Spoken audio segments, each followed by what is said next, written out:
Hello everyone, my name is An.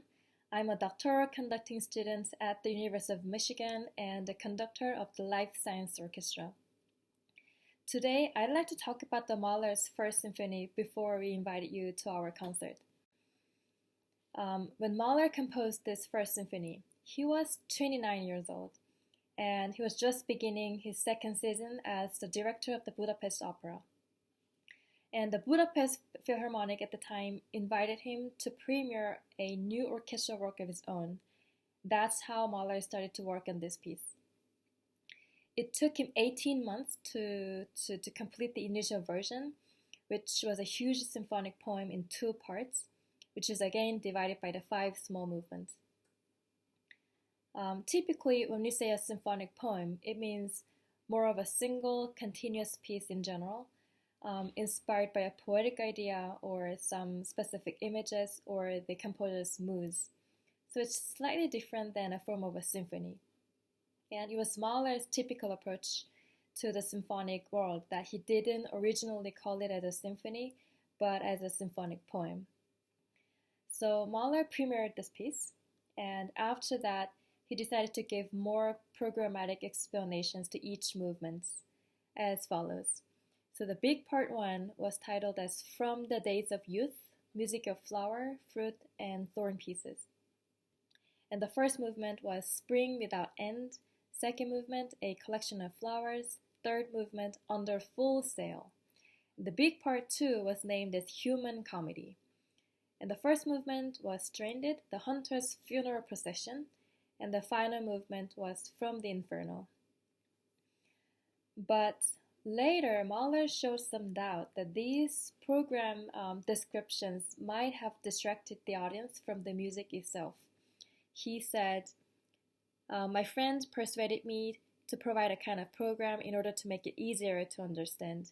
Therefore, I thought up this title and explanatory material after the actual composition.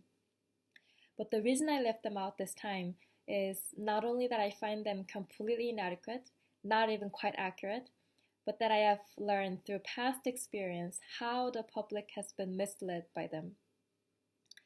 So he removed these subtitles and descriptions in the final version, but only the traditional tempo marks remain. And eventually it was simply entitled as Symphony No. 1 in 4 movements for large orchestra. Ever since his childhood, Mahler had a strong affection for the past in the early Romantic era, especially about his Austro-German musical past. There's one German romantic anthology called Des Knaben Wunderhorn. It means The Boy's Magic Horn. This is a collection of German folk poems and songs, and Mahler just loved this poetry. And based on the words and melodies from this book, he composed a collection of songs called Songs of a Wayfarer, which became the base of the First Symphony. So let's look at the symphony. The very beginning of the first movement, which original subtitle was Spring Without End, he wrote Wie ein Naturlaut in German. It means like a sound of nature. The strings at the beginning play the only one note, which is A, in 7 octaves from the bass to the violin. It sounds like this.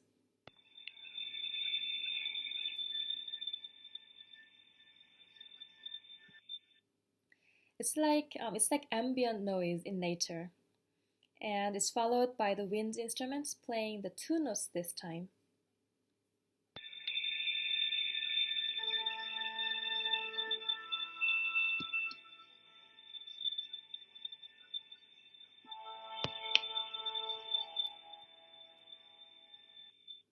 So la, mi, la, sol, fa, mi, fourth, right? So we say it's the falling fourth. The entire symphony is based on this falling fourth motif. And later, this fourth figure appears in a different way, like this.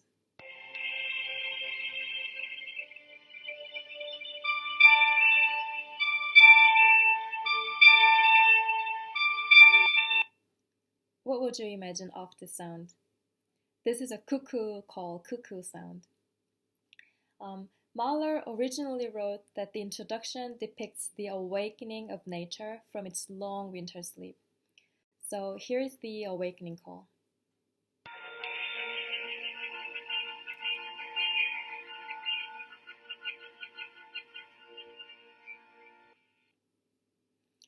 First, it's played by the clarinets, and secondly, by the trumpets. But you won't be able to find the trumpet players on stage at the beginning. They're behind the stage. This is for making sort of the effects. When the first awakening call is heard by the clarinets on stage, it's like close to us. But the second and third time when we hear it, by placing the players off stage, it's going to feel like a farther distance to us, which means the call this time is heard from heaven. After the introduction, this main tune is introduced by the cellos.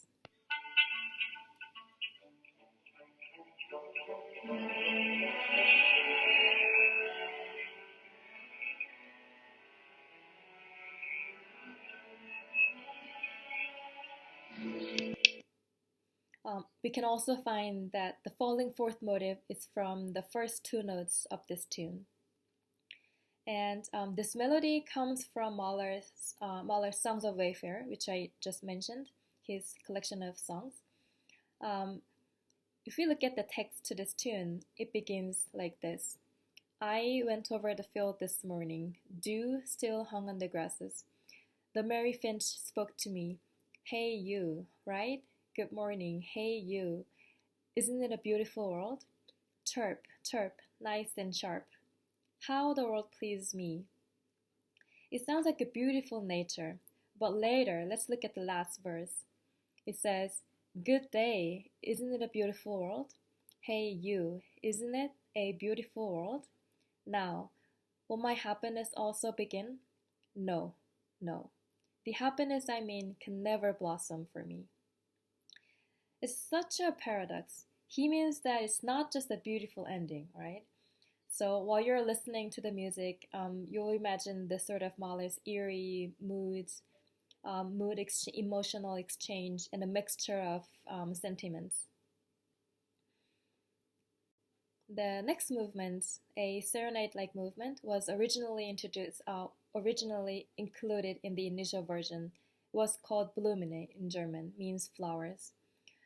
Although Mahler was very pleased with it, he thought it was too sentimental that it became even annoying. And so he ended up leaving it out of the final version.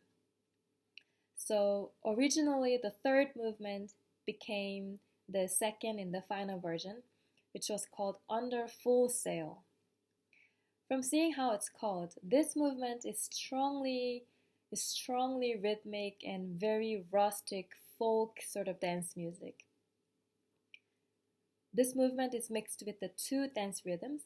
The first one is called Ländler, which is from Austrian folk dance.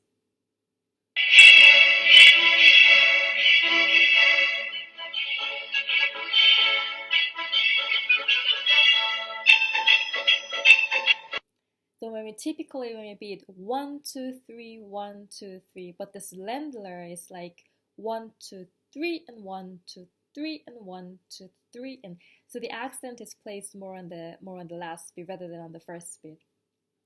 While the other traditional Viennese waltz will sound like this.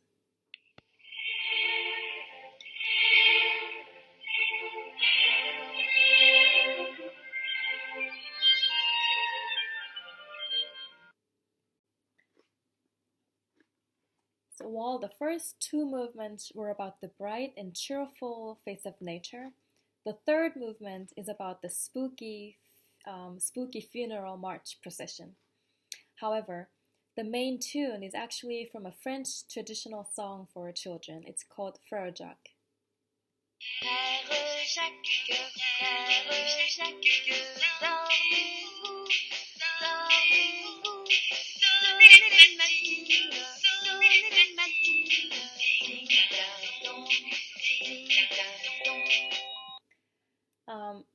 However, In the Mahler's music, this rhyme tune for children, it's gonna turn to a grotesque, eerie version. And this picture is from the Austrian fairy tales that inspired Mahler to write this third movement. The forest animals accompany the dead coffin to the grave.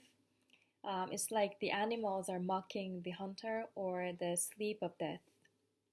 It shows Mahler's vacillation between heavenly and hellish impulses.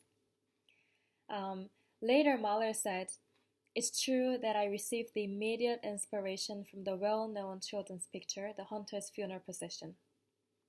But in this situation, what is represented is irrelevant. The important thing is the mood which should be expressed, and from which the fourth movement then suddenly springs, like lightning from a dark cloud. It's simply the cry of a deeply wounded heart, preceded by the spooky, ironically brooding oppressiveness of the funeral march." And the final fourth movement opens dramatically like a furious and frightening storm, as it says, "stormily agitated." The original subtitle was "From the Inferno." Mahler wrote, "It expressed the sudden, despairing outcry of a deeply wounded heart." The materials of the themes in this movement are fragments from the previous movement, but in a bit more complex and lengthy way. Besides, we will hear a serene and songful passage by the strings, or a fragment of Fraujac, or the falling forth in the first movement, all of which express the course of the emotional progress from hell to heaven. And all of these finally reach to the heroic sonorities as the pinnacle of the symphonic drama at the end. Schoenberg mentioned Mahler's characteristic features are already appearing from his first symphony. The melody of his life that later bloomed, that is, his obsession with nature and death, is already resounding in this music. What Mahler ultimately wanted to say behind the programs is that I think hero undergoes personal annihilation before transcendence is possible.